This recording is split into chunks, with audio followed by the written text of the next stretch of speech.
My response to physical environments is that you have to take care of them, that you have to, show some, love and care.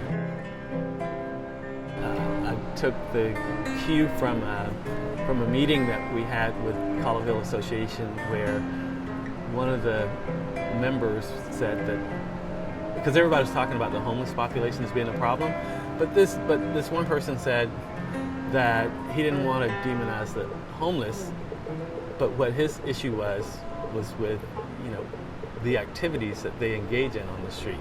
And so I took that to say that, maybe we could devise something that would change the activities on Pearl Street, and broke that into two parts. One part is just basically cleaning it up, and the other part is to have activities. There's been card games, dominoes, button making, got a button making machine, people drawing, writing, storytelling. So setting up tables and doing activities and stuff has been a way to kind of be at either end on Pearl and 13th or Pearl and 12th, and allow people that are walking past to kind of engage with us and talk to us a little bit about Pearl Street, and give them a chance to maybe come and sit with some of us. And it's been interesting, because sometimes there's been, folks sitting with homeless people, folks, getting off work, stopping in, that kind of stuff. So that's kind of an interesting mix that's happened there. Most people that live on either side of Pearl Street, most of them don't know what happens on Pearl Street.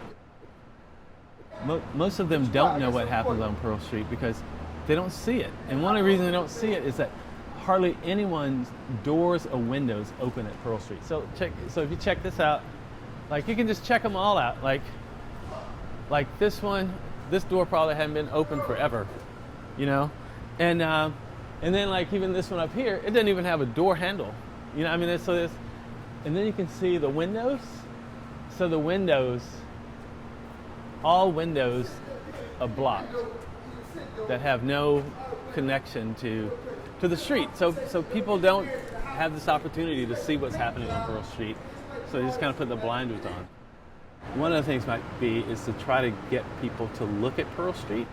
Just thought about this old strategy of just giving people cameras and giving them assignments to go and photograph the street. Photograph what you see on the street. But the point is also, though, to not do the exhibition in a traditional way, where it's in a particular space, but to actually work with different organizations, Chinese Christian Church, Asian Arts, Congregation of Churches, Sunday Breakfast, Goltex, having it placed throughout, right, so that the opening is more of a procession.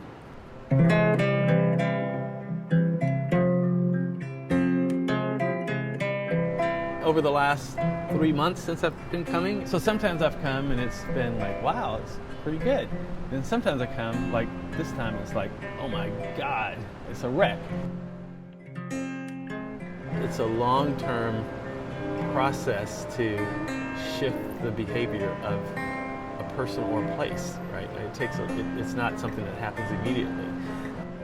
Everybody needs a backyard, but at the same time, though, there's still a certain kind of quality of experience that you'd want to have in your backyard, and I think that's the challenge of Pearl Street. Is not so much trying to make it like, the hot, dynamic, urban street kind of thing, but it's about trying to get it to a point in which it can be a backyard for everybody that's back here, for the homeless folks as well as other folks.